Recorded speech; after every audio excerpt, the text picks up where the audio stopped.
Bien-aimés dans le Seigneur, nous vous saluons au nom de Jésus-Christ, notre Maître. Jésus qui nous protège, merci pour avoir ici nos frères et nos sœurs comme d'habitude.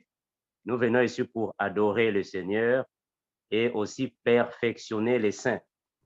Encore ici, une fois avec mes bien-aimés, nous allons prier et nous allons commencer alors de faire des partages comme nous le faisons chaque week-end dans le GEC. Nous allons prier au nom de Jésus notre Seigneur. D'éternité en éternité, tu es l'incomparable maître de tous les temps et de toutes les circonstances, Jésus-Christ. Nous te remercions, Seigneur Jésus, parce qu'il n'y a que toi qui nous connais tels que nous sommes. Tu es toujours avec nous, les frères comme les sœurs, afin de nous épargner du danger. Tu nous mets, Seigneur Jésus-Christ, hors du danger. Tu protèges nos vies. Tu nous préserves, Seigneur Jésus, contre toutes les souillures de ce monde.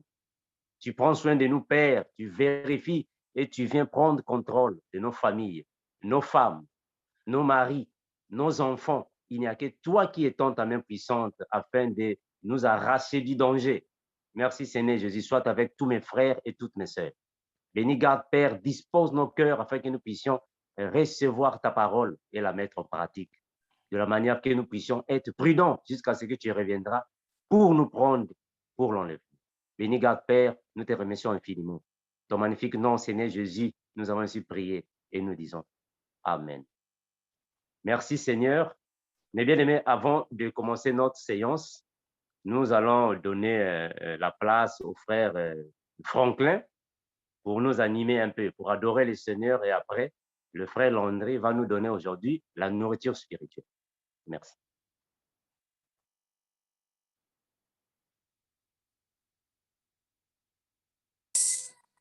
Merci.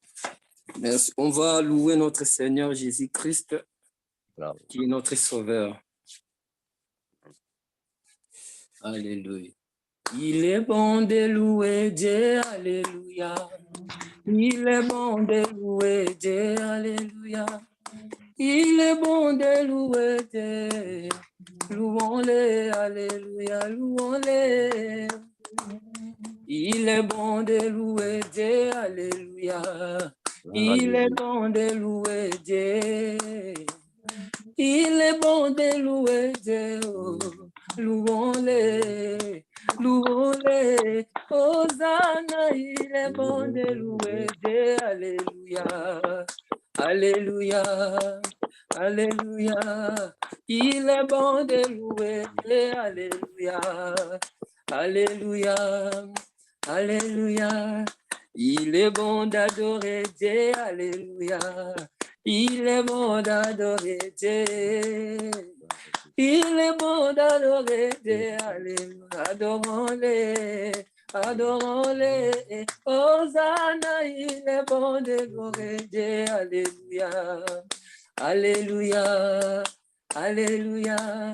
Il est bon d'adorer Dieu, alléluia, et alléluia, alléluia. J'ai rappelé à Dieu, alléluia. J'ai rappelé à Dieu, celui qui va revoir mon statut. Je n'ai pas dit que c'est mon frère, oh, alléluia. Je n'ai pas dit ma sœur, oh, car il peut rien changer, oh. Oh, moi je rappelle à Dieu, oh, alléluia. Je rappelle à Dieu, oh, c'est lui qui va revoir mon statut. Il a celui de Sarah. Fils Isaac, il a revu celle de Lazare.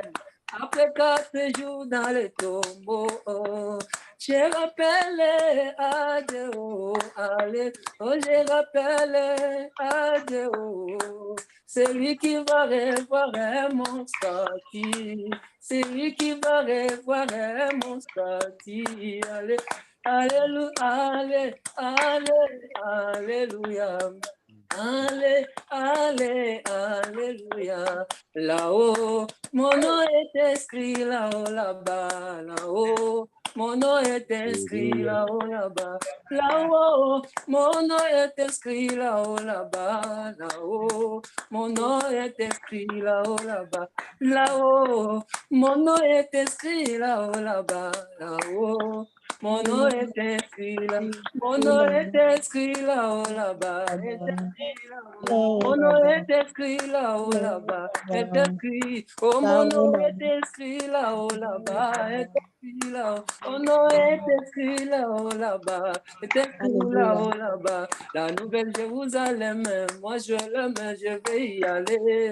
Jérusalem, moi je l'aime, je vais y aller. À la nouvelle Jérusalem, moi je l'aime, je vais y aller. La Jérusalem, moi je l'aime, je vais y aller. C'est Jérusalem, moi je l'aime, moi je vais y aller. La nouvelle Jérusalem, moi je l'aime, oh je vais y aller, je vais y aller, oh, oh moi je l'aime, je vais y aller, oh, oh je vais y aller, oh. Oh, Bwana lele, Bwana waba Bwana, Bwana lele, Bwana waba Bwana, oh Bwana lele, Bwana waba Bwana lele, Bwana lele, Bwana waba Bwana, oh lesa yo yo, lesa waba lesa, lesa yo yo, lesa waba le, ah lesa yo yo, lesa waba lesa, lesa yo yo, lesa. Lesa waba lesa, Bwana waba Bwana, Bwana waba Bwana, Bwana waba Bwana, Bwana waba Bwana, Bwana waba Bwana. Na waba Bwana waba, Bwana waba Bwana, Bwana waba Bwana, lesa waba lesa, Bwana waba Bwana, Bwana waba Bwana. Il est le même. Il est le même hier, aujourd'hui. Il est le même éternellement. Si il est le même, il est le même hier, aujourd'hui. Il est le même éternellement. Je vais chanter pour Jésus, il est le roi, dans ma vie de tous les jours. Le roi, ta victoire m'appartient désormais. Avec toi, Jésus, je régnerai à jamais. Oh, je vais danser pour Jésus, il est le roi, dans ma vie de tous les jours. Sa victoire m'appartient désormais. Avec toi, Jésus, je régnerai à jamais. Emma, Emma, Emma, Emmanuel. Emma, Emma, Emma, Emmanuel. Emma, Emma, Emma. Emmanuel. Emma, Emma, Emma, Emmanuel. Oh, Emma, Emma, Emma, Emmanuel. Emma, Emma, Emma, Emmanuel. Emma, Emma, Emma, Emmanuel. Oh, Emma, Emma, Emma, Emmanuel.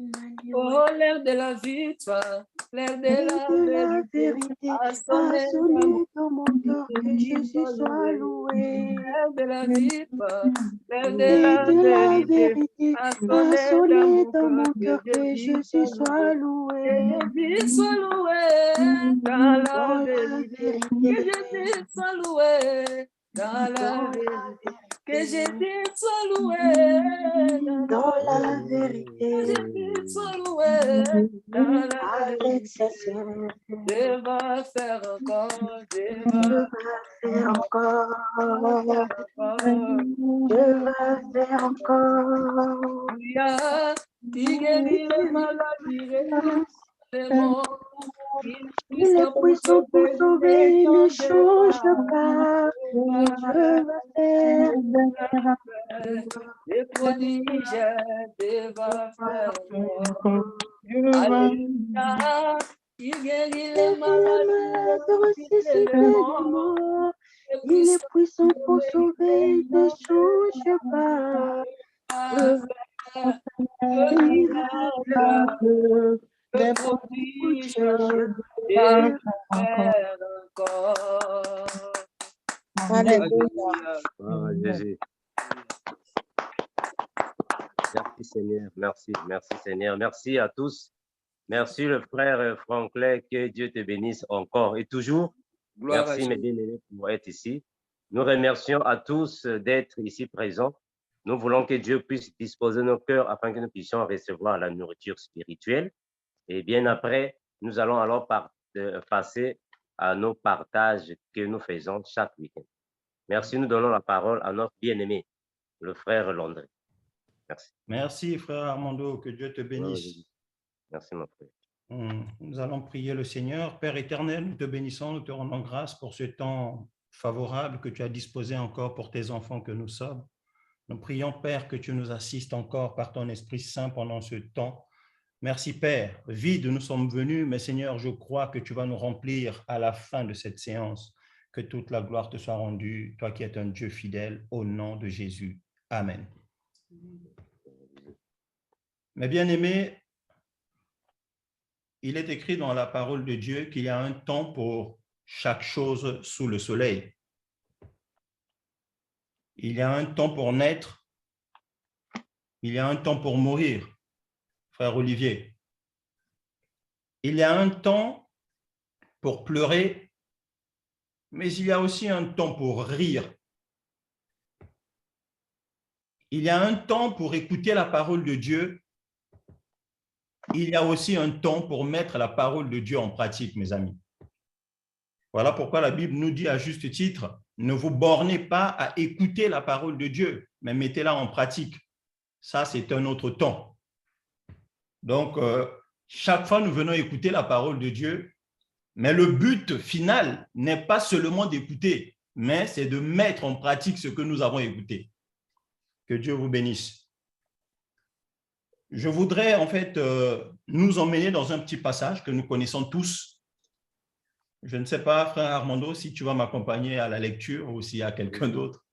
Oui, mon frère, je vais accompagner. Gloire à Jésus. Gloire à Jésus. Voilà, donc nous irons dans Matthieu 6. On va prendre verset 5 à verset 6.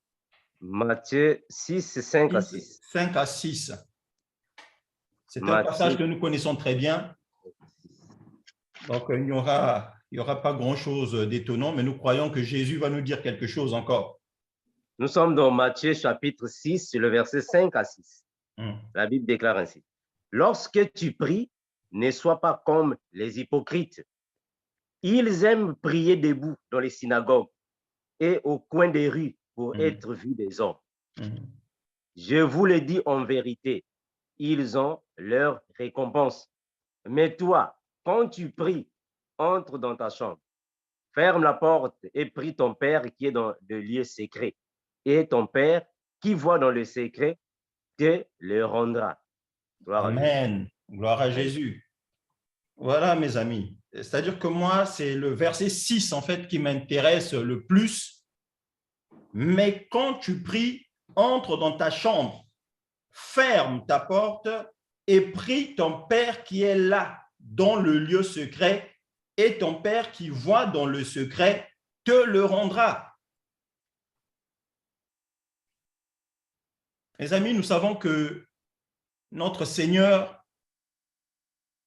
avait un langage particulier. Le Seigneur Jésus parlait araméen, en fait. Mais même lorsqu'il parlait araméen en son temps, les pharisiens ne comprenaient pas ce qu'il disait. Donc, c'est une façon de nous dire que, en réalité, le Seigneur Jésus n'utilisait pas une langue, en fait, pour parler, mais il utilisait beaucoup plus un langage. Quand le Seigneur dit « Celui qui ne mange pas ma chair et ne boit pas mon sang n'héritera pas le royaume des cieux », ça, c'est des choses qui scandalisaient les pharisiens. Quand le Seigneur va dire qu'il est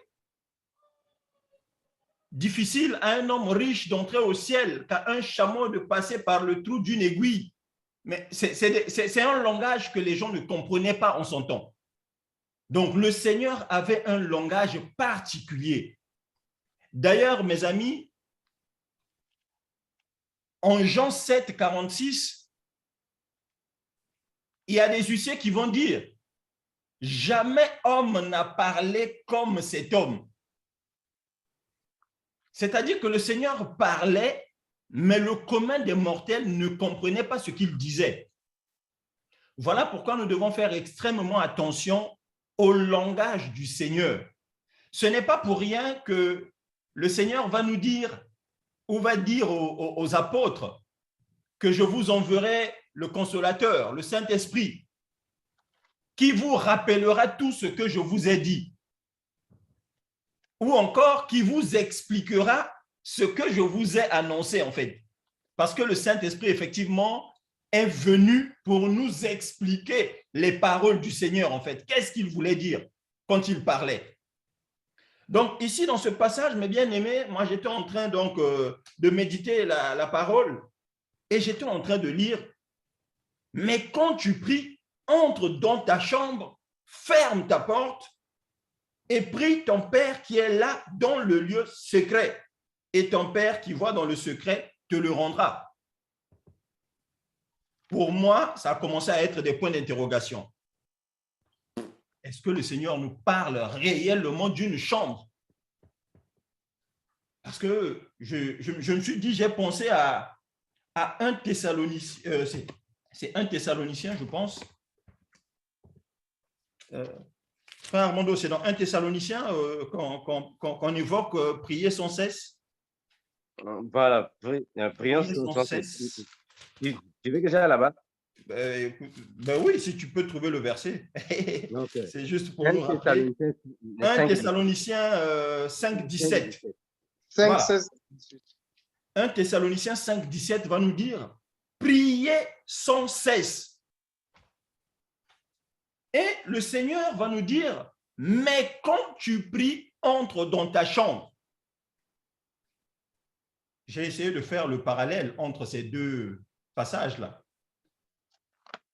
La Bible nous recommande de prier sans cesse, mais en même temps, le Seigneur nous dit « Quand tu pries, entre dans ta chambre ». Il y a des points d'interrogation, mes bien-aimés. Mais en lisant Matthieu 6, 6, j'ai compris une chose, c'est que déjà, la chambre est un lieu secret. La chambre est un lieu secret. C'est ce qui est dit dans ce verset. Que ton Père qui est là dans le lieu secret.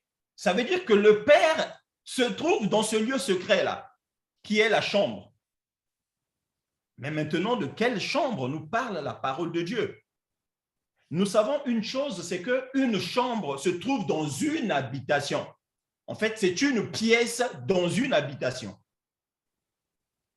Et partant de là, si nous comprenons que la chambre est une pièce dans une habitation, nous savons tous ici que généralement, les grandes décisions des parents se prennent dans la chambre. Les grandes personnes ne me démentiront pas. Frère Jean-Marie, les projets se traitent dans la chambre avec maman Belvaux. Tous nos bien-aimés, le frère Mateta, nous savons qu'il y a de grandes décisions qui ne peuvent se prendre que dans le secret. Donc, le couple se retire dans un lieu secret pour décider de certaines choses. Gloire à Jésus. Amen. Donc, la chambre est un lieu secret, mais nous comprenons que ce lieu secret-là se trouve dans une habitation. Et c'est là que nous irons dans un autre passage biblique qui va nous éclairer un tout petit peu, frère Armando. 1 Corinthiens 3, verset 16. Je ne serai pas très lent, mes bien-aimés. 1 Corinthiens 3, 16. 1 Corinthiens 3, 16, la Bible déclare ainsi, dans la version que j'ai bien. La Bible déclare ainsi. Ne savez-vous pas que vous êtes le temple de Dieu et que l'Esprit de Dieu habite en vous? Amen. Amen. Gloire à Jésus. Gloire à Jésus. Ne savez-vous pas que vous êtes le temple de Dieu et que l'Esprit de Dieu habite en vous? Ici, nous comprenons que nous sommes une habitation en réalité. Le Saint-Esprit habite en nous. Ça veut dire que nous sommes une habitation. Nous sommes une maison. C'est ce qui est dit dans ce passage-là. Je crois que c'est de la compréhension de tout le monde. Nous comprenons tous que nous sommes une maison. Dans d'autres versets, on nous parle d'édifice. C'est toujours une maison. De temple, c'est toujours une maison. Rappelez-vous, même dans le temple de Jérusalem, il y avait des chambres, il y avait des magasins. Bref, si nous sommes une habitation, mes bien-aimés, ça veut dire que dans cette habitation-là, il doit y avoir un lieu secret aussi. Il doit y avoir une chambre. Hein, mes amis, c'est vers là que je suis en train de m'acheminer. N'oublions pas que la parole de Dieu, mes bien-aimés, peut s'interpréter de diverses façons. Moi, je touche un axe pour nous faire comprendre une certaine réalité spirituelle. Le frère Armando, peut-être demain, peut toucher le même verset et l'expliquer autrement. C'est toujours dans la parole de Dieu. Amen. Mais moi, je touche un axe. Donc, nous sommes une habitation de Dieu. Et dans cette habitation, il doit certainement y avoir une chambre, un lieu secret, un lieu d'intimité. Comme je disais tout à l'heure, papa et maman se retrouvent dans l'intimité, dans une certaine intimité. Donc, ça veut dire que dans cette habitation que nous sommes, il doit y avoir une chambre, une intimité.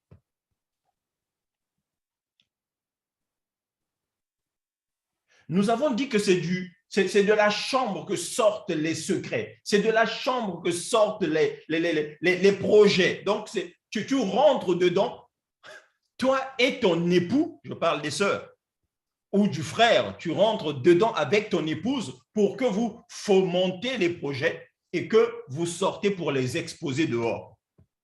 Gloire à Jésus. La Bible va nous dire quoi? Si nous disons que c'est de la chambre, c'est du lieu secret, c'est du lieu d'intimité que sortent les projets, que sortent les décisions que monsieur et madame ont pris, que papa et maman ont pris, on peut trouver une autre explication dans la parole de Dieu. Dans Proverbe 4, le verset 23, frère Armando. Proverbe 4, 23.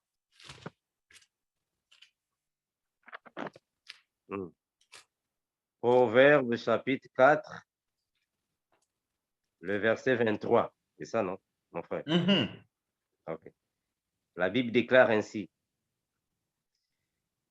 Garde ton cœur plus que toute autre chose, car de lui viennent les sources de la vie.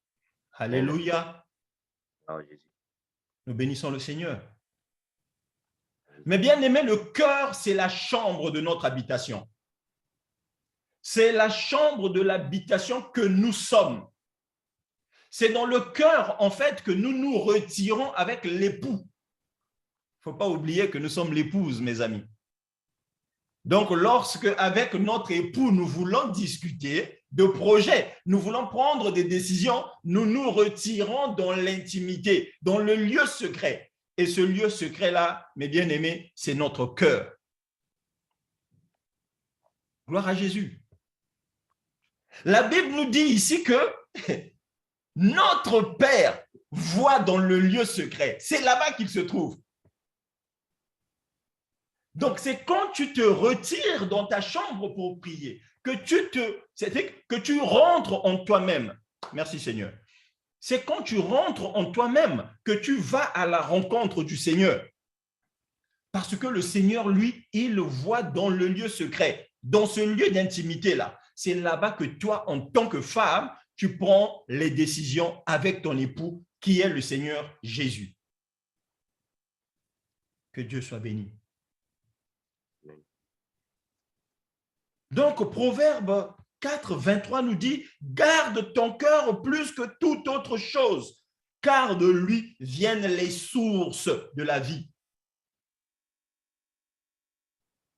Tous ce que nous vivons en réalité, toutes les décisions que nous pouvons prendre viennent de là. Toutes les décisions que nous pouvons prendre dans notre vie partent de ce lieu secret-là. Parce que c'est là-bas que nous allons nous rencontrer avec notre époux. Mais le Seigneur va semer la confusion un jour en disant, en Matthieu 15, 19, frère Armando, je peux lire, car c'est du cœur que viennent les mauvaises pensées, les meurtres, les adultères, les impudicités, les vols, les faux témoignages, les calomnies. Gloire à Jésus. Ça, c'est le Seigneur qui nous dit ça. Toutes ces mauvaises choses-là viennent du cœur, viennent de la chambre, viennent du lieu secret. Mais bien aimés, nous avons dit que nous nous retirons dans la chambre pour prier. C'est-à-dire, nous retirons dans la chambre pour aller à la rencontre de l'époux, pour aller à la rencontre du Seigneur, afin d'échanger avec le Seigneur. Mais si de cet entretien-là dans le lieu secret ne sortent que les impudicités, les meurtres, les mauvaises pensées, les impudicités, mais il y a de quoi se questionner, de se poser la question, mais avec quel mari est-ce que nous nous sommes entretenus là-bas? Quand tu te retires dans ta chambre, avec qui tu vas causer?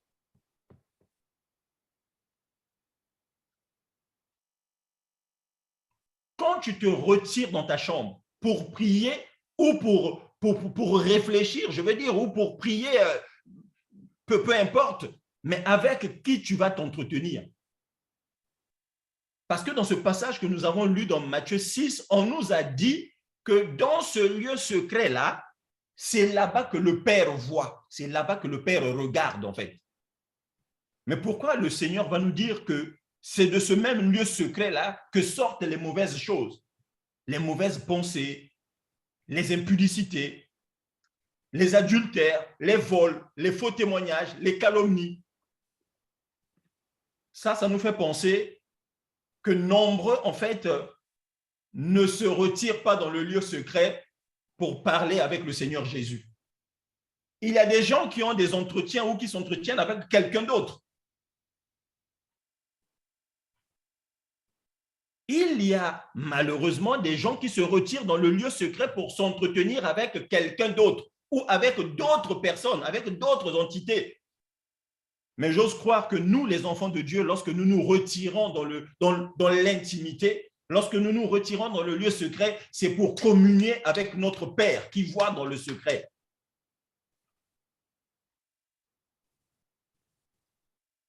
Voilà pourquoi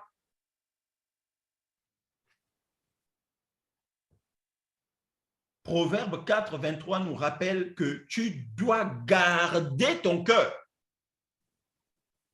Mais bien aimé, ça veut dire quoi, garder ton cœur? C'est-à-dire que, vous savez, vous et moi, que on ne laisse pas entrer n'importe qui dans notre chambre. On ne laisse pas rentrer n'importe qui dans la chambre parce que c'est un lieu d'intimité. C'est un lieu intime. La chambre, en fait, c'est comme un coffre-fort. Il y a des gens qui veillent sur leur chambre. Ils ne veulent pas laisser entrer n'importe qui dedans.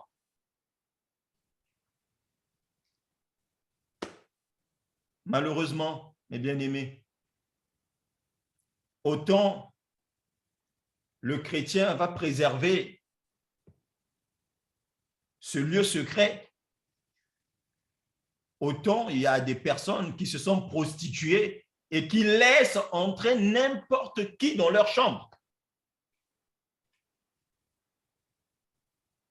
Il y a malheureusement des personnes qui laissent entrer n'importe qui dans leur chambre.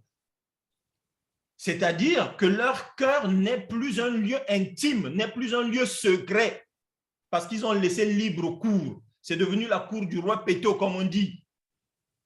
Tout le monde entre, n'importe quoi entre dedans. Les gens ne préservent plus leur cœur.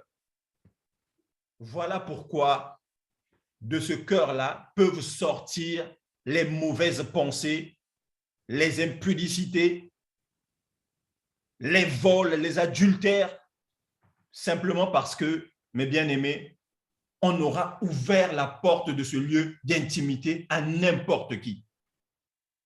C'est exactement la vie des prostituées, en fait.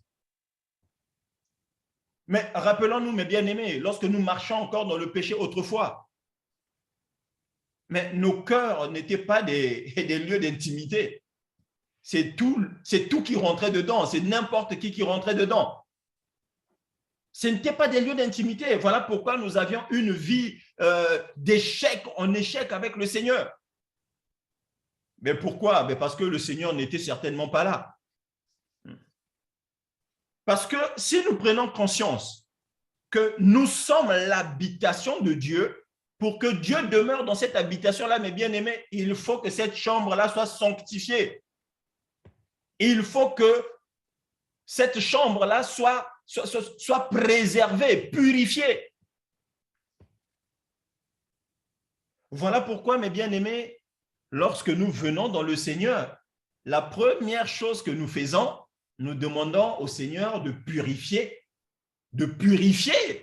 ce lieu secret-là, qui a été souillé, parce que nous étions des prostituées. Dieu doit purifier ce lieu secret, sinon, nos rendez-vous avec l'époux ne vont pas se faire. Nous savons que le Saint-Esprit ne peut pas venir résider dans un endroit souillé, parce qu'il est saint. Voilà pourquoi nous devons veiller. Nous devons veiller à notre cœur. Nous devons veiller à cette chambre-là dans laquelle nous nous retirons avec le Seigneur, avec l'époux.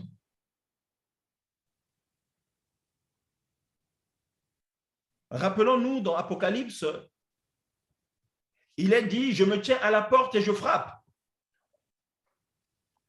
En réalité, mais où est-ce que frappe le Seigneur? Le Seigneur certainement frappe à la porte de notre cœur. C'est à la porte du cœur que le Seigneur frappe. Amen. Rappelons-nous des guerriers, ceux qui vont faire la guerre. On dit souvent à la guerre, que ce soit les guerres d'avant, là, quand on se battait encore avec les flèches, ou quand on se bat aujourd'hui avec les armes à feu, on demande souvent de viser le cœur pour que la personne meure une fois pour toutes. Mais pourquoi? Mais parce que la vie part de là, du cœur en fait. C'est de là que jaillissent les sources de la vie. Et en biologie, on nous dit que c'est le cœur qui pompe le sang dans tout le corps en fait. Alléluia.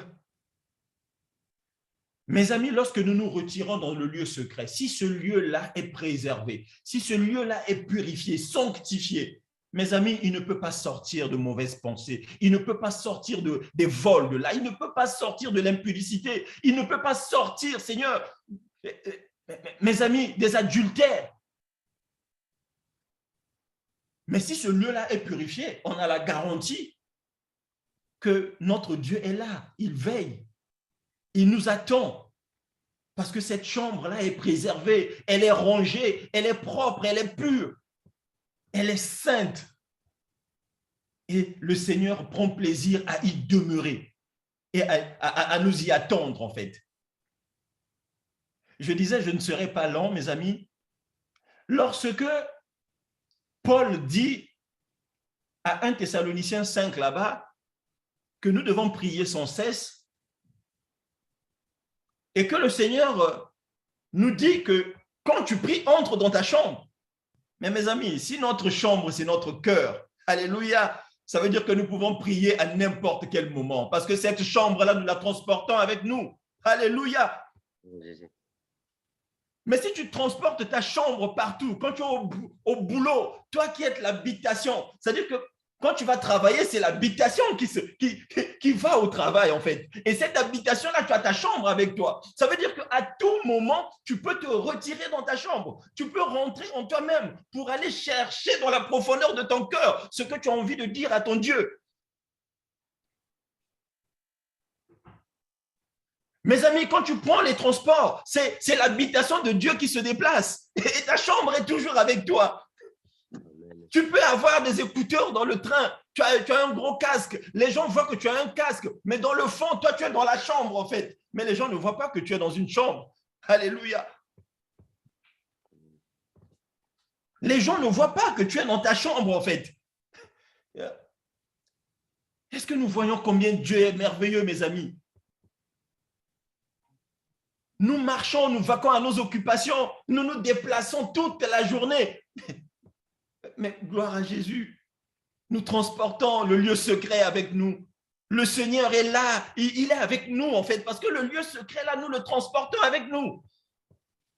Mes amis, je ne vous cache pas, il m'arrive des fois d'aller jouer au basket, mais pendant que je suis en train de jouer, quelquefois, je peux aller dans ma chambre en fait. Il y a une pensée qui peut jaillir en fait.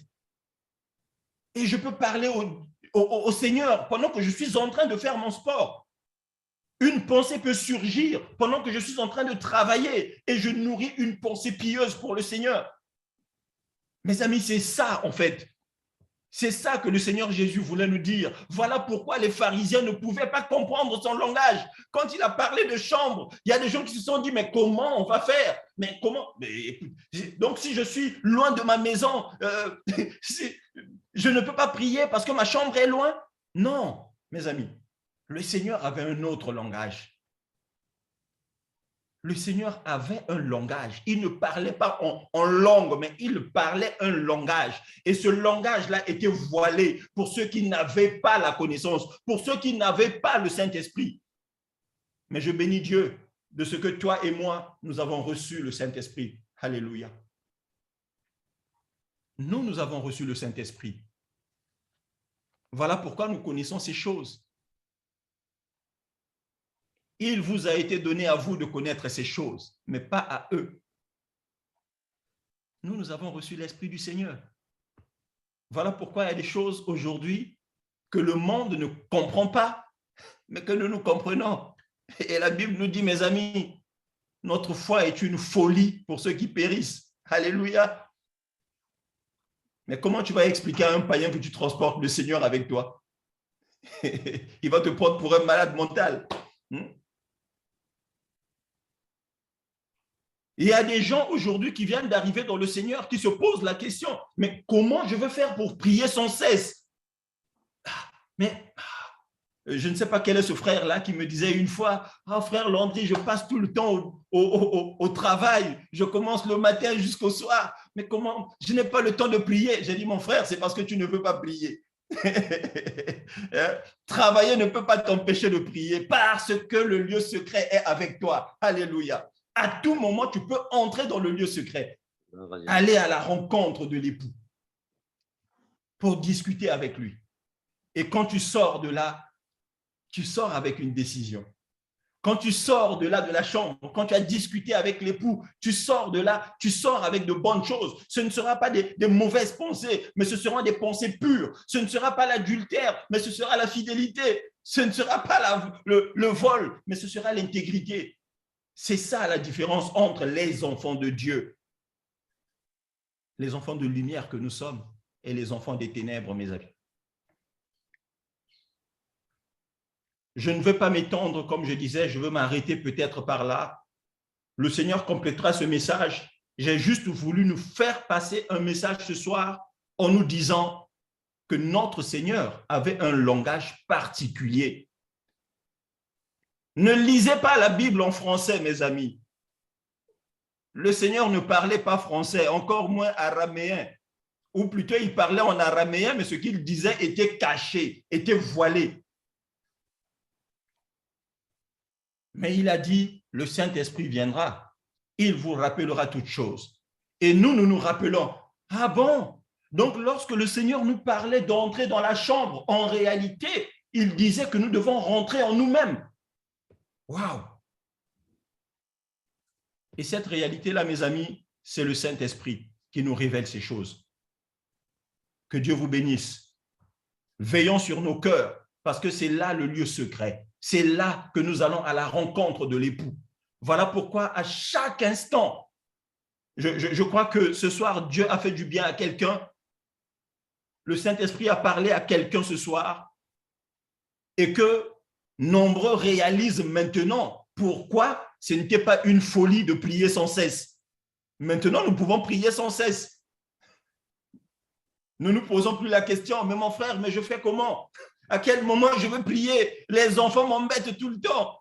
Je finis le matin quand je me réveille, je m'occupe des enfants. Après, je fais ceci, après, je fais cela.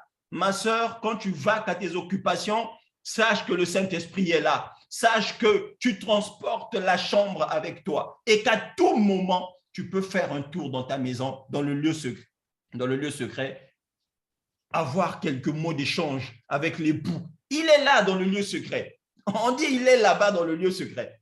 C'est lui qui est là-bas qui voit. Et évitons simplement la prostitution. Garde ton cœur plus que toute autre chose. Garde ton cœur, mon frère, ma sœur, plus que toute autre chose. J'ai parlé de la prostitution aujourd'hui. Malheureusement, il y a des chrétiens qui continuent à ouvrir la porte de leur cœur à tout et n'importe quoi. Ma prière ce soir, c'est que Dieu te touche, et que tu prennes conscience que le cœur, c'est la chambre de la maison que tu es. Que le cœur est un lieu d'intimité et qu'on n'ouvre pas son cœur à n'importe qui. On n'ouvre pas son cœur à n'importe qui.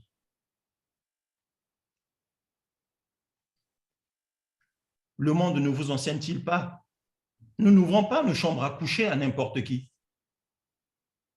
C'est simplement ça, mes bien-aimés. Préservons nos cœurs. Si toi-même où tu es, le Saint-Esprit te convainc que tu t'es prostitué de quelque manière que ce soit, ici on ne parle pas de la prostitution, je veux parler des sœurs, hein. On ne parle pas de la prostitution physique où tu reçois des hommes dans ta maison. Non, ce n'est pas de cela que je parle. Nous avons, ici c'est un langage spirituel que nous utilisons. Tu as certainement prostitué ton cœur et tu laisses passer n'importe qui, n'importe quoi. Je disais, prie le Seigneur, que le Seigneur te touche et que dorénavant, tu puisses garder ton cœur plus que toute autre chose, car c'est de là que doivent jaillir les sources de la vie. Et nous savons que la vie, c'est le Seigneur Jésus. La Bible nous dit, celui qui a Christ a la vie. Celui qui n'a pas Christ n'a pas la vie. Que Dieu vous bénisse. Merci, mon bien-aimé, le frère Landy, pour ce message puissant. Et Dieu nous bénisse, que Dieu t'ajoute encore des révélations pour que le peuple de Dieu soit encore rassasié. Merci, mes frères. Nous, dans le GEC, nous ne venons pas seulement pour prêcher et enseigner, puis on se sépare, mais nous voulons plutôt que nos frères et sœurs puissent avoir des connaissances en posant les questions afin que nous puissions partager la parole.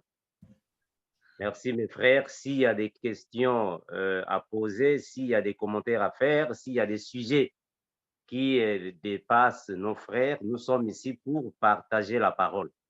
Merci. Nous donnons la parole à la sœur Claudia Pato. Oui, merci, frère Armando. Pour l'instant, on n'a pas de questions.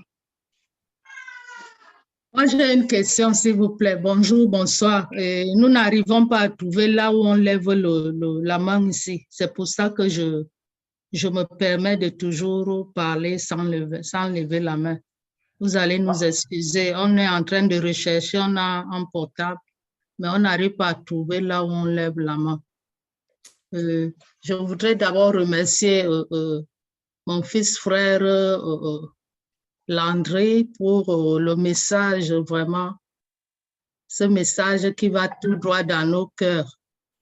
Donc, ce que moi je voulais poser comme question, le cœur est notre chambre spirituelle. Le cœur, c'est notre chambre, donc c'est spirituel.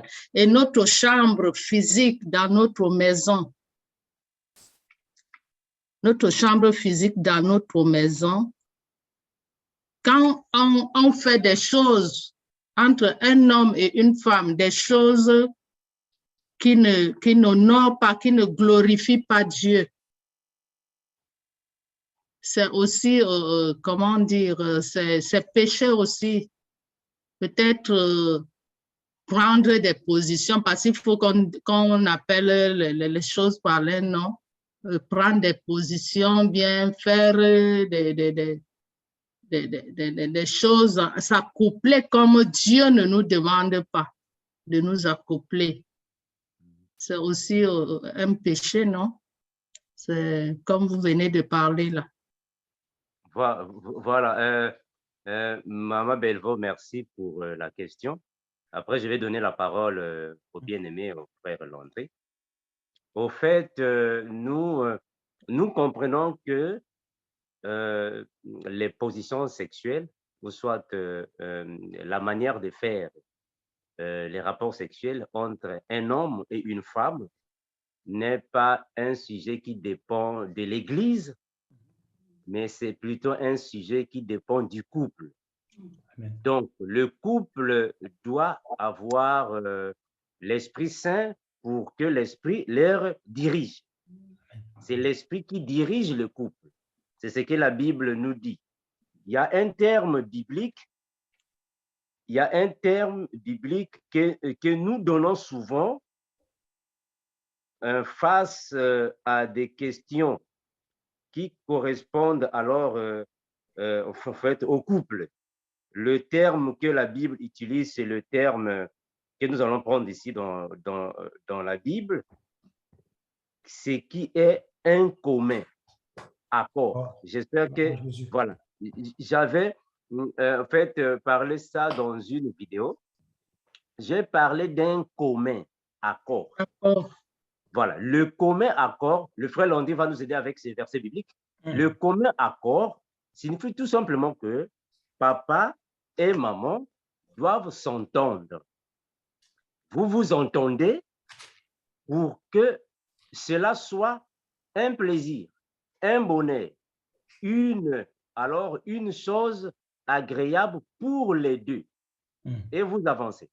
Mais si c'est seulement papa qui veut que ça soit comme ça, maman n'est pas satisfaite, c'est là que maintenant ça pose des problèmes. Quand c'est seulement maman qui veut et papa ne veut pas, ça pose des problèmes. Non. Dans l'amour n'est pas, le couple n'est pas seulement pour une personne. Non. Le couple, c'est pour les deux. Donc, vous allez vous entendre. Alors, il y a des choses que vous pouvez faire sans pourtant connaître que c'est contre la volonté de Dieu. Mais aussi longtemps que Dieu est avec vous, il vous dira, ça c'est mauvais, ça c'est bon. Ça va, maman. C'est Dieu qui vous dira, non, ça ne faites pas, c'est mauvais. Ça là-bas, continuez, ça c'est mauvais. C'est Dieu qui dit, parce qu'il y a des choses qui se passent dans le couple que la Bible n'a vraiment pas précisé. Mais comme nous avons l'Esprit Saint, parce que la Bible dit que le consolateur, l'Esprit de vérité, le frère Landry l'a dit, il vous dira ce que je ne vous ai pas annoncé. Donc, le Saint-Esprit nous dit ce que nous ne pouvons pas faire, qui ne sont pas dans la Bible. Ça va, ma belle? Oui, je comprends. Je dis tout haut ce que peut-être les autres n'arrivent pas à dire pour tout le monde. Je me dis que ça peut aider chacun ou chacune d'entre nous parce que nous sommes là, nous ne savons pas, nous n'avons pas encore très bien le discernement de l'esprit. Et c'est pour ça que je demande, parce qu'il y a des façons, des manières, des positions, tout ça là. Donc, je donne la parole au frère Landry. Merci, frère Armando. Mais en réalité, tu as dit beaucoup de choses. Tu as dit beaucoup de choses. En fait, déjà, la sexualité, maman Belvaux, c'est une bénédiction dans le couple. Hein? Ça, c'est acquis. Hein? Voilà, la sexualité dans un couple, je parle du vrai couple, hein? Donc un homme et une femme mariés. Voilà, c'est une bénédiction de Dieu. Alors, la Bible nous dit dans 1 Corinthiens 10, verset 23, « Tout est permis, mais tout n'est pas utile. Tout est permis, mais tout n'édifie pas. » Hein, maman Belvaux? Mais qu'est-ce qui te dira à toi dans ton fort intérieur que ce que je fais là n'édifie en rien le Seigneur. J'ai dit que la sexualité est une bénédiction de Dieu. Ça veut dire que Dieu aussi nous regarde lorsque nous sommes les enfants de Dieu. Dans le lieu secret, Dieu est là. C'est le Saint-Esprit qui nous convainc, comme le frère Armando a dit, que cette pratique-là ne m'honore pas. Je dis, ça c'est vraiment lorsqu'on est animé du Saint-Esprit. Il y a des choses que vous ne ferez pas. Amen. Mais le plus important, c'est ce que le frère a dit, c'est d'un commun accord. Nous sommes dans 1 Corinthiens 7, le verset 5. Ne vous privez point l'un de l'autre, si ce n'est d'un commun accord pour un temps. Cette expression-là est très capitale dans la vie d'un couple, d'un commun accord. C'est-à-dire, le frère a dit tout à l'heure que le bonheur du couple ne dépend pas d'une seule personne, mais le bonheur du couple, c'est la somme des deux partenaires, en fait. C'est-à-dire que si tous les deux, vous vous plaisez dans ce que vous faites, j'allais dire, la Bible est en train de nous dire que tout est permis, mais tout n'est pas utile. Vous pouvez faire ce que vous voulez. Vous pouvez faire en réalité ce que vous voulez, mais est-ce que tout édifie, en fait? Si nous disons que c'est une bénédiction de Dieu, est-ce que tout ce que nous ferons édifie Dieu? Non. Il y a des enfants ici, mais il y a des pratiques qui ne sont pas, qui ne sont pas dignes des enfants de Dieu, en fait. Oui. Hein? Le sadomasochisme, ma soeur, je sais que tu sais ce que c'est. C'est des pratiques. Mais est-ce que ça honore le Seigneur? Non.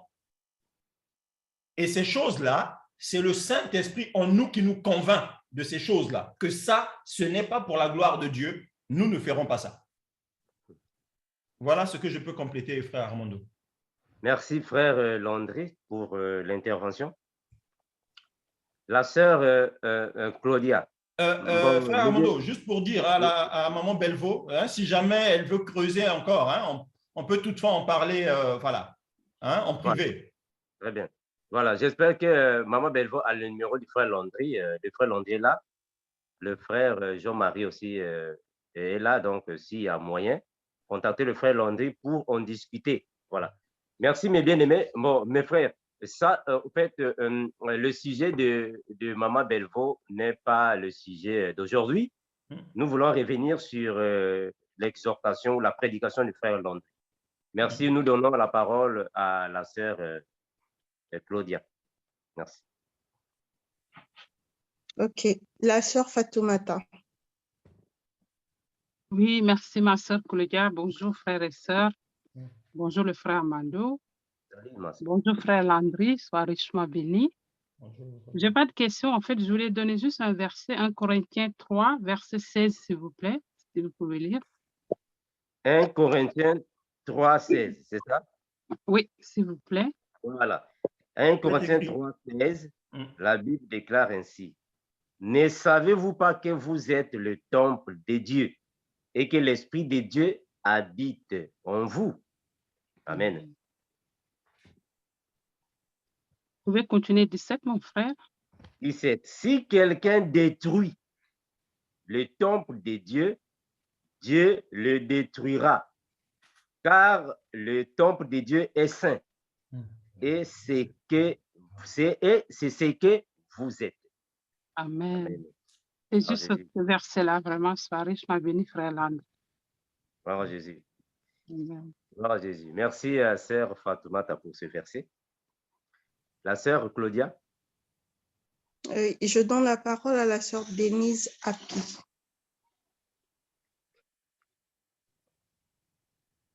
La sœur Denise. Sœur Denise, vous êtes là? Oui, c'est le micro, j'avais coupé le micro. Bonsoir, bonsoir. Salut, sœur Denise. Vous m'écoutez, frères et sœurs? C'est bon? Très bien, sœur.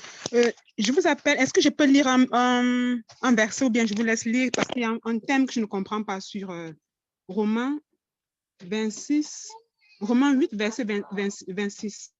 Donc, nous sommes dans Romains, c'est ça? Romains, chapitre Oui. combien? 8, verset Romains? 26. 8. Romains 8, 26. C'est ça, ma sœur? C'est ça, c'est ça. Romains 8, 26. La Bible déclare ainsi. De même aussi, l'Esprit nous aide dans notre faiblesse, car nous ne savons pas ce qu'il nous convient de demander dans nos prières.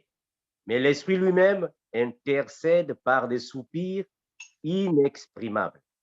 Gloire à Jésus. Donc, ma question, merci.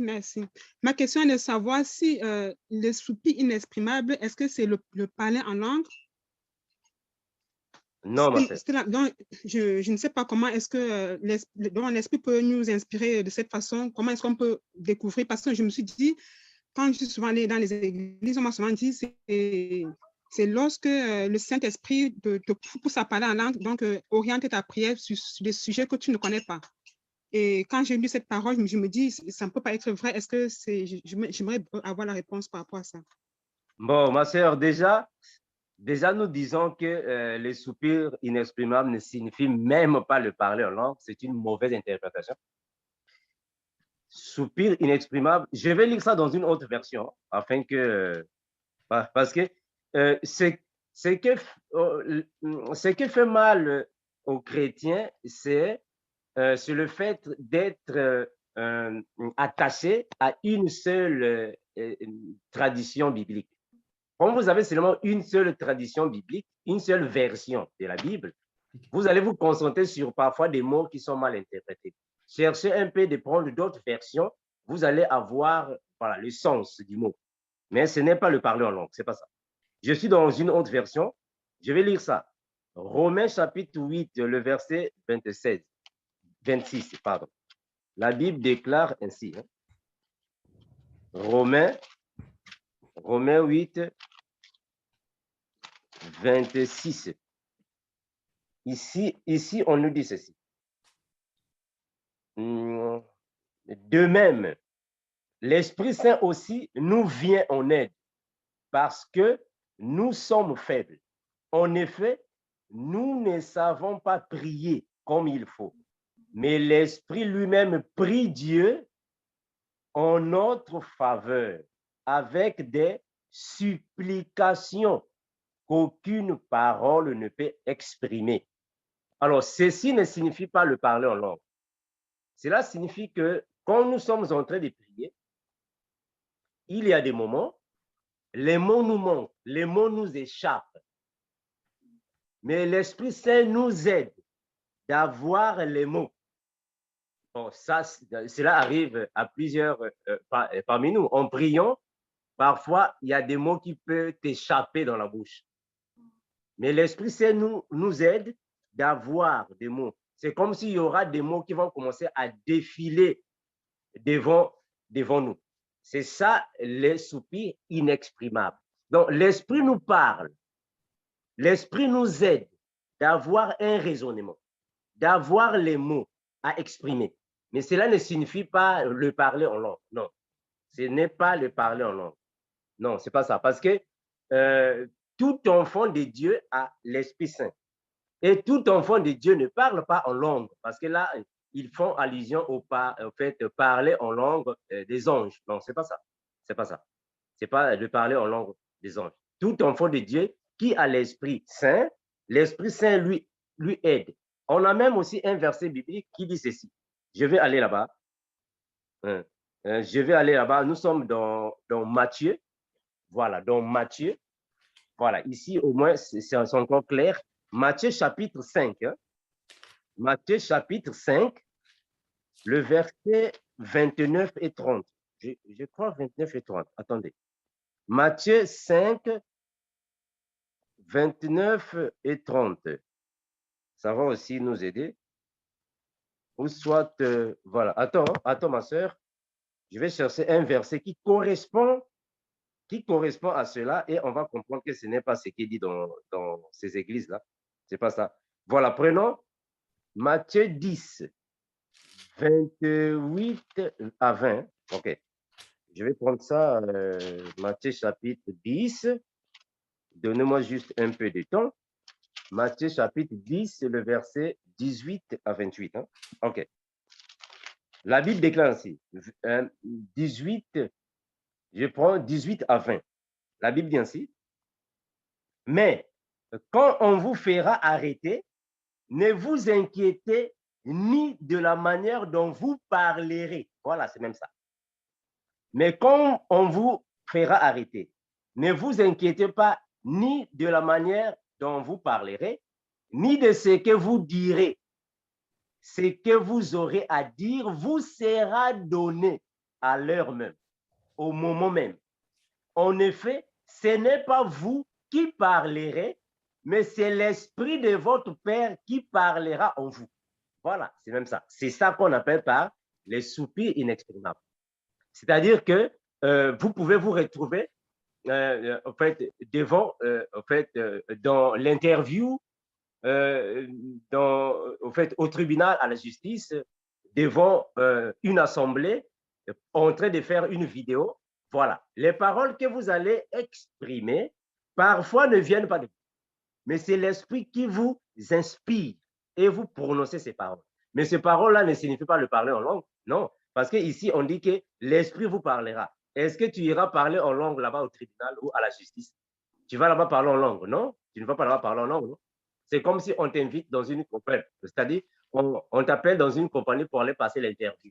L'Esprit Saint va t'aider aussi de parler pendant l'interview. Donc, tu ne vas pas parler en langue pendant l'interview. Ça va, ma sœur Denise? Oui, ça va. Donc, l'Esprit donnera soit l'intelligence ou la sagesse d'être spontané. Très bien, okay. C'est ça. C'est ça, les paroles inexprimables. L'Esprit Saint t'aide de parler, même ce que tu n'avais pas programmé, mais il va t'aider. C'est comme nous, quand nous faisons les vidéos, on fait les vidéos des enseignements, des prédications. Est-ce que vous savez que quand nous faisons des vidéos, et après, c'est moi qui dois être la première personne d'accompagner ma vidéo avant de la publier. Mais il y a certaines paroles que j'entends là-bas, dans ma propre vidéo, qui m'étonnent. Oh, c'est moi qui avais dit ça. Est-ce que vous voyez ça? Donc, il y a des paroles qui m'étonnent. Mais parce que quand je parlais, l'Esprit nous aide à nous articuler parfois des mots, des phrases. Oh, mais comment? C'est moi qui ai dit. Voilà, c'est ça. L'Esprit nous aide avec des soupirs inexprimables. Merci, gloire à Jésus. Merci. La sœur Claudia. Le frère Arance. Bonsoir tout le monde. Salut, oui, j'avais une préoccupation qui se trouve dans 1 Corinthiens, le verset 1 Corinthiens chapitre 7, du verset 32 au verset 34. 1 Corinthiens 7, 32, 34. Oui. 1 Corinthiens 7, 32, 34. Je ne sais pas si le frère Landry est là. Le frère oui, Landry, je peux lire, frère. Oh, OK. Il est écrit, « Or, je voudrais que vous fussiez sans inquiétude. Celui qui n'est pas marié s'inquiète des choses du Seigneur, des moyens de plaire au Seigneur. Et celui qui est marié s'inquiète des choses du monde, des moyens de plaire à sa femme. Il y a de même une différence entre la femme et la vierge. Celle qui n'est pas mariée s'inquiète des choses du Seigneur, afin d'être sainte de corps et d'esprit. Et celle qui est mariée s'inquiète des choses du monde, des moyens de plaire à son mari. » OK. Oui. Mais, ce qui me tique, c'est le verset 33, où il est dit que celui qui est marié s'inquiète des choses du monde, des moyens de plaire à sa femme. Ces choses du monde, c'est là où je suis un peu perdu. Et puis, les choses du Seigneur, c'est quoi la différence? Et puis, quelles sont ces choses? C'est juste ça ma question. Voilà, très bien. Bon, on doit d'abord comprendre qu'ici, le frère Paul était en train de... En fait, Paul, quand il était avec les frères de Corinthe et de Galates, il voulait qu'ils soient comme lui.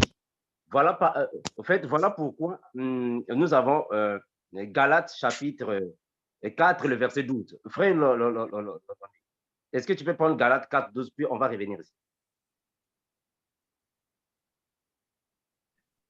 Galates 4, verset 12. Voilà. Soyez comme moi, car moi aussi je suis comme vous. Frères, je vous en supplie. Voilà. Ça, c'était en fait l'une des raisons. Alors, l'apôtre Paul, quand il parlait sur en fait, les relations, il avait dit qu'il est mieux que vous soyez aussi comme moi, parce que lui, il avait fait un vœu de célibat. Alors, d'après l'apôtre Paul, il croit que dans un couple, il y a trop de tribulations. Alors, celui qui est marié ne va pas trop se donner au Seigneur. Il va beaucoup chercher à plaire à sa femme. Donc, il est mieux d'être comme lui, mais sauf que ce n'était pas une obligation. C'était, bon, comme on dit ici en anglais, optional. En fait, c'était un choix. Parce que c'est tout à fait normal. Il a raison, non? Il a raison. Un homme qui est marié va chercher toujours à plaire à sa femme. C'est normal. Mais bien que dans ce contexte ici, il peut aussi le dire dans le sens spirituel, parce que en réalité, les mariés, c'est nous. C'est nous qui cherchons à nous plaire au Seigneur. On cherche à se plaire au Seigneur et on cherche de faire les choses de Dieu, du Seigneur. Les choses du Seigneur, c'est ce que nous sommes en train de faire ici. Non? Ce que nous faisons ici, ce sont les choses du Seigneur. Les choses du Seigneur sont liées à tout ce qui rend gloire à Dieu. Et les choses du monde sont liées à tout ce qui rend gloire aux choses de la terre. Je m'arrête d'abord par là, le frère Arens. Oui, bon, en fait, ce qui m'étique, c'est la façon dont il le dit. Il dit ceci, celui qui n'est pas marié s'inquiète des choses du Seigneur, du moyen de plaire au Seigneur, et celui qui est marié s'inquiète des choses du monde. C'est comme s'il permettait à ceux qui ne sont pas à ceux qui sont mariés, qui puissent s'inquiéter des choses du monde. Parce que c'est un peu comme une permission. C'est comme ça que je comprends ça. Bon, en fait, en réalité, Paul ne disait pas ça dans cette manière, mais en fait, c'était la réalité dont il disait. Que celui qui est marié se plaint beaucoup aux choses de la terre, de sa femme. Mais celui qui n'est pas se plaint aux choses. Mais en fait, il n'était pas en train d'autoriser ça, mon frère. Non. Non, je ne crois pas qu'il était en train d'autoriser ça. Non, ce n'est pas dans ce sens-là. Frère Landré, est-ce que tu as une autre pensée par rapport à ce passage? Non, mon frère, c'est pareil. Hein? C'est pareil. Donc là, quand on regarde effectivement dans la vie, dans la vie courante, en fait, c'est ça même, en fait. Hein? C'est-à-dire que une personne mariée, effectivement, a quelque part d'autres priorités, en fait, et ne peut pas se focaliser entièrement sur les choses de Dieu. Hein? Voilà, donc je parie qu'aujourd'hui, on a la chance d'avoir frère Armando là parce que la famille n'est pas là. Mais s'il fallait emmener les enfants quelque part cet après-midi, ça allait être compliqué. Voilà. Donc, c'est une façon de dire qu'effectivement, il y a des personnes qui sont libres de tout engagement et qui sont mieux placées pour se préoccuper des choses de Dieu, en fait. Très bien. Par contre, il y en a effectivement mariés qui ont des obligations auxquelles ils doivent faire face. Et comme le frère l'a dit, Paul le disait, c'est par rapport, c'est-à-dire que c'est par rapport à lui, en fait, qu'il disait ces choses-là. Hein? Donc, lui-même, il pouvait constater peut-être que son engagement à lui était différent de l'engagement des hommes mariés, par exemple. Paul, lui, il était libre, hein, il n'avait pas d'obligation, il n'avait pas de femme, il n'avait pas d'enfant à la maison pour repartir s'occuper des enfants. Voilà, donc c'est simplement ce que je peux ajouter, mon frère. Parce que, frère Arens, même si nous prenons le verset 34, l'apôtre Paul dit ainsi, dans le verset 34, il y a aussi une différence entre la femme mariée et une jeune fille vierge. Celle qui n'est pas mariée se préoccupe des affaires du Seigneur. C'est tout à fait normal. Une femme en fait, qui n'est pas mariée, c'est tout à fait normal, elle sera beaucoup plus attachée aux choses du Seigneur parce qu'elle n'a pas de mari. Mais celle qui est mariée va chercher à plaire à son mari et à plaire au Seigneur. D'où elle a deux lièvres à suivre, le mari et le Seigneur. Mais celle qui est célibataire, seulement le Seigneur, pas son mari. Bon, ici, vraiment, il était en train de parler des choses courantes, comme le frère Landé a dit. C'est courant. Mais cela ne signifie pas dire que nous devons être célibataires comme Paul. Non, non. Non, non. Paul avait seulement dit ça par rapport au choix, par rapport à la différence. Voilà, il a bien dit ici, la différence entre un homme célibataire et un homme marié. Un célibataire se donne au Seigneur. Il est célibataire. Il se donne au Seigneur. Mais quand il devient marié, il ne va pas seulement se donner au Seigneur, il doit aussi prendre soin de sa famille à la maison. D'où il sera au four et au moulin. Car lui, il a plus de préoccupations par rapport à un célibataire. Et mon frère, arrête. Oui, j'ai compris. Gloire à Jésus. Merci, mon frère. La sœur Fatima, la sœur Fato, Claudia. La sœur Amandine. Merci, ma sœur. Bonjour aux frères et sœurs. Bonjour, frère Landry et frère Armando. En fait, frère Landry, pendant que tu enseignais, tes enseignements m'ont fait rappeler un rêve que j'avais fait. Et après, je ne sais pas si c'est,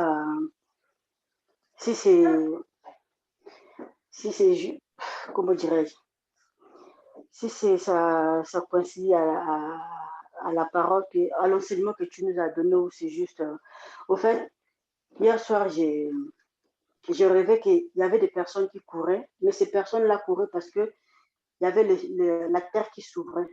Et dessous la terre sortait la terre noire, mais vraiment noire. Maintenant, ce que j'ai pas vu, je ne sais pas si cette terre-là engloutissait les gens ou pas, mais les gens couraient en tout cas de toutes parts. Et moi, j'arrive et je vois les personnes qui montent sur les arbres, qui me demandent conseil, qui disent, mais si je monte dans l'arbre et je m'abrite, et ces personnes montaient dans l'arbre, et moi, je le conseille, je disais, mais non, mais si tu montes dans l'arbre, la branche peut tomber ou il peut pleuvoir, tu vas te mouiller, tu vas tomber, donc tu tomberas certainement dans la terre noire qui sort dessous la terre. Donc, ça ne sert à rien. Vaut mieux que vous partez, trouver une maison, vous serez à l'abri. Et pendant tes enseignements, parce que moi, en ce moment, le rêve, je ne le tiens plus, je le retiens plus. Et pendant que tu enseignais, ça m'est revenu. Je dis, tiens, mais est-ce que ça a à voir avec l'enseignement, la prostitution spirituelle, ou c'est ça a à voir avec l'Apocalypse? Je ne sais pas. Je vais essayer de poser la question. Merci, mes frères. Le frère Landry. Rondo, je te laisse. Je n'ai pas d'inspiration. Ah bon. Bon, ma sœur Amandine, bon, moi, je crois que par rapport au message, je ne vois pas, en fait, faire le parallèle. Ouais, vraiment, à moins que Dieu nous aide avec l'inspiration, mais vraiment, je ne suis pas assis pour répondre à cette inspiration. Par rapport au message du frère Landé, voilà, c'est ça, ma sœur. Mais si réellement le message a pris une place dans ton cœur, nous rendons gloire au Seigneur Jésus. Merci. La sœur Claudia. Oui, et le frère Assaï. Le frère Assaï. Ouais, salut mes frères et sœurs en Christ. Salut, frère. Et sinon, moi, je se trouve dans 1 Corinthiens 3, verset 15.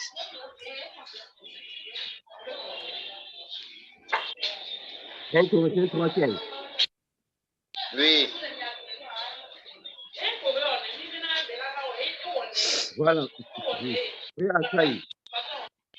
Ouais. En fait, 1 Corinthiens 3, 15. Oui. Frère Amando, un instant, s'il te plaît. Frère Assaï, est-ce que tu peux fermer ton micro pendant que le frère va lire Oui, parce qu'il y a un bruit autour de toi. Merci, mon frère. Sois béni.